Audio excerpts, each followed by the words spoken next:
Genesis 12. The Lord had said to Abram, "Go from your country, your people, and your father's household, to the land I will show you. I will make you into a great nation, and I will bless you. I will make your name great, and you will be a blessing. I will bless those who bless you, and whoever curses you I will curse. And all peoples on earth will be blessed through you."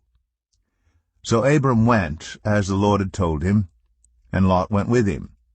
Abram was 75 years old when he set out from Haran. He took his wife Sarai, his nephew Lot, all the possessions they had accumulated, and the people they had acquired in Haran, and they set out for the land of Canaan, and they arrived there. Abram traveled through the land as far as the site of the great tree of Moreh at Shechem. At that time the Canaanites were in the land. The Lord appeared to Abram and said, "To your offspring I will give this land." So he built an altar there to the Lord who had appeared to him. From there he went on toward the hills east of Bethel, and pitched his tent with Bethel on the west and Ai on the east. There he built an altar to the Lord, and called on the name of the Lord. Then Abram set out and continued toward the Negev.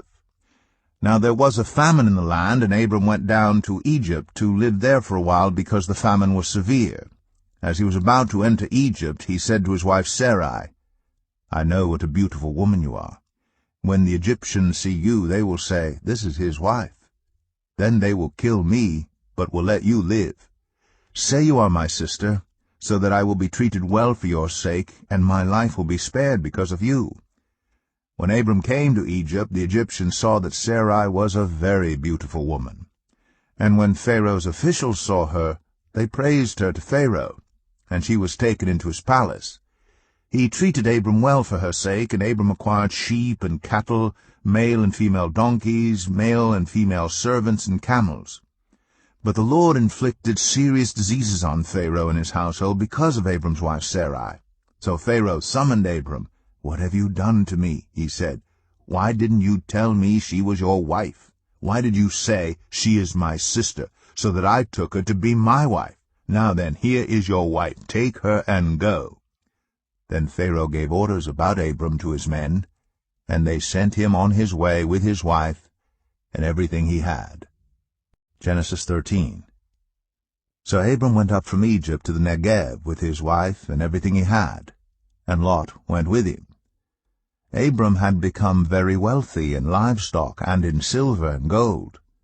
From the Negev he went from place to place until he came to Bethel, to the place between Bethel and Ai where his tent had been earlier, and where he had first built an altar. There Abram called on the name of the Lord. Now Lot, who was moving about with Abram, also had flocks and herds and tents. But the land could not support them while they stayed together, for their possessions were so great that they were not able to stay together. And quarreling arose between Abram's herders and Lot's. The Canaanites and the Perizzites were also living in the land at that time. So Abram said to Lot, "Let's not have any quarreling between you and me, or between your herders and mine, for we are close relatives. Is not the whole land before you? Let's part company. If you go to the left, I'll go to the right. If you go to the right, I'll go to the left." Lot looked around and saw that the whole plain of the Jordan toward Zoar was well watered, like the garden of the Lord, like the land of Egypt. This was before the Lord destroyed Sodom and Gomorrah. So Lot chose for himself the whole plain of the Jordan and set out toward the east. The two men parted company. Abram lived in the land of Canaan, while Lot lived among the cities of the plain, and pitched his tents near Sodom. Now the people of Sodom were wicked, and were sinning greatly against the Lord. The Lord said to Abram after Lot had parted from him, "Look around from where you are, to the north and south, to the east and west. All the land that you see I will give to you and your offspring forever. I will make your offspring like the dust of the earth, so that if anyone could count the dust, then your offspring could be counted. Go, walk through the length and breadth of the land, for I am giving it to you. So Abram went to live near the great trees of Mamre at Hebron, where he pitched his tents. There he built an altar to the Lord.